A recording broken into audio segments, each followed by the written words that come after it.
ako'y sasapat lang sa mga isyu mga ka-idol mo, sa mga DDS OFW na mga bubo at tanga. No?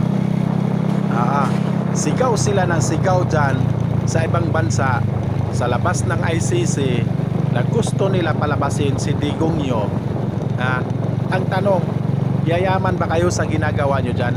Yayaman ba kayo dyan sa sigaw ng sigaw kayo dyan na ipalabas si Digong nyo? Example ko sa inyo, kung makalabas si Digong nyo, yayaman ba kayo? Bibigyan ba kayo ng tag-1 milyon dyan?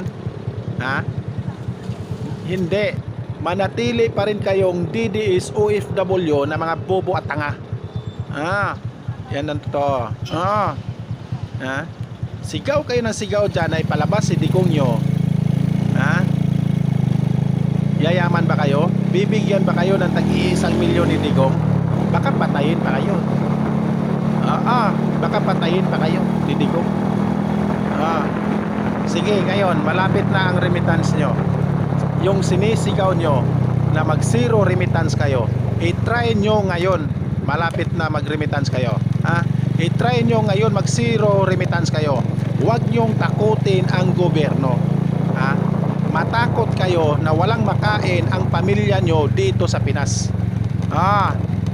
Tama yan. I-try nyo mag zero remittance kayo. I-try nyo huwag kayo magpadala dito sa Pilipinas. Paano na lang yung maintenance, gamot sa pamilya nyo, may mga maintenance, pambayad ng kuryente, pambayad ng tubig, pambili ng bigas sa pamilya nyo dito sa Pilipinas. Makinig kayo mga DDS supporters, mga OFW na mga bobo at tanga. Gamitin yung utak nyo. Huwag nyo gamitin ang utak sa mga Duterte. At alam namin na tinitrigger lang yung utak nyo sa mga Duterte.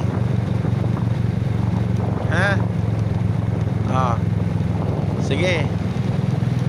Sigaw kayo na sigaw dyan sa ibang bansa, mga DDS OFW na mga bubo at tanga na gusto nyo palabasin si Digong nyo. Deserve niya yan na makulong. Kulang pa nga yan kulang pa yan yung kasalanan niya. Deserve niya na makulong siya dahil dapat lang nabayaran ang mga kasalanan niya. At kayo naman ng mga DDS na mga OFW na mga bubo at tanga na hindi nakaintindi, at talaga lang hindi kayo nakaintindi kasi hindi nyo alam kung anong ginagawa dito sa Pilipinas kasi nandyan lang kayo At huwag nyong idamay yung ibang OFW, huwag nyong idamay ng mga OFW na mga matitino.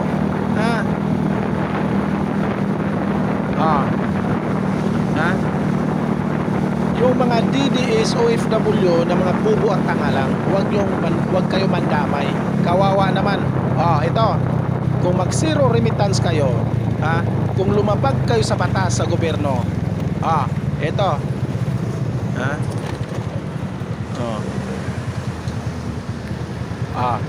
kawawa kayo mga DDS OFW na mga bobo at tanga kung i-blacklist kayo. Yan ang pinakadelikado. Mawalan kayo ng visa, mawalan kayo ng passport, mawalan pa kayo ng trabaho. Ano ngayon? Tanggong kayo dito, tanggong kayo dyan. Yan ang isipin nyo mga DDS OFW na mga bobo at tanga.